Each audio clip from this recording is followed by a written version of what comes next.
దాదాపు 90% మంది ప్రజల్లో ఏదో ఒక టైంలో నడుము నొప్పి వస్తుందని చెప్పి మనకు తెలుస్తుంది. అంత కామన్ అనమాట మనకి నడుము నొప్పి అనేది.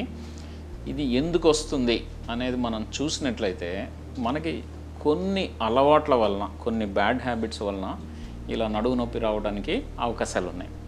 అందులో ఇంపార్టెంట్ ఫస్ట్ థింగ్ ఏంటంటే సెడెంటరీ లైఫ్ స్టైల్ అంటాం. ఈ సెడెంటరీ లైఫ్ స్టైల్ అంటే మనకి ఈ ఎక్సర్సైజ్ లేకుండా రెగ్యులర్గా ఆఫీస్కి వెళ్ళడం, ఆఫీస్లో వర్క్ చేసుకోవడం, ఇంటికి వచ్చేయడం, ఏదో తిని టీవీ చూసి పడుకోవడం, పొద్దున్నే ఎక్సర్సైజ్ లేకుండా మళ్ళీ ఆఫీస్కి వెళ్ళిపోవడం.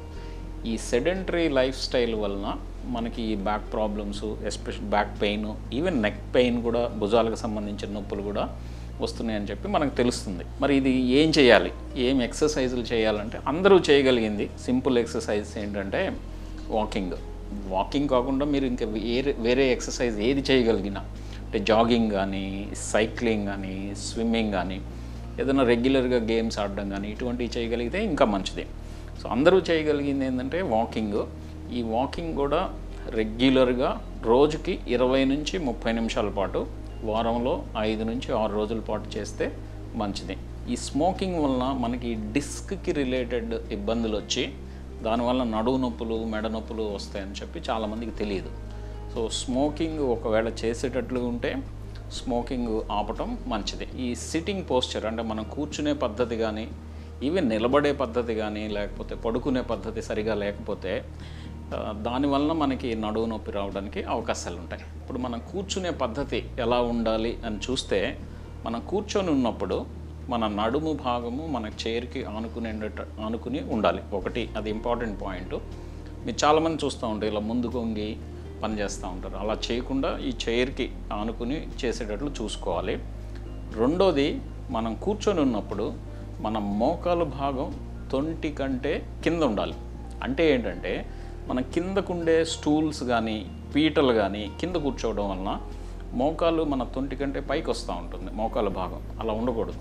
సో మనం కూర్చున్నప్పుడు మోకాలు భాగం మన తొంటి భాగం కంటే కింద ఉండాలి. అది రెండో ఇంపార్టెంట్ పాయింట్. ఫ్రీక్వెంట్గా బ్రేక్స్ తీసుకోవడం ఇంపార్టెంట్ అనమాట.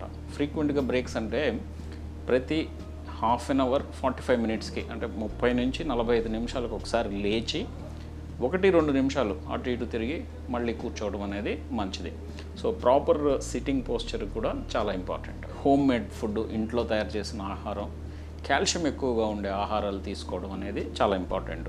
సో కాల్షియం ఎక్కువగా ఎందులో ఉంటుంది అనేది చూస్తే మనకి మిల్క్ ప్రోడక్ట్స్ ఏదైనా సరే కాల్షియం ఎక్కువగా ఉంటుంది. ఆకుకూరలు, కూరగాయలు ఏదైనా సరే ఆకుకూరల్లో ఎక్కువగా కాల్షియం ఉంటుంది.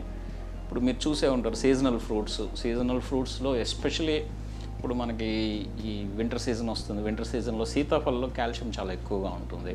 కొంతమంది రాగులు తీసుకుంటూ ఉంటారు. ఈ రాగుల్లో కూడా కాల్షియం చాలా ఎక్కువగా ఉంటుంది.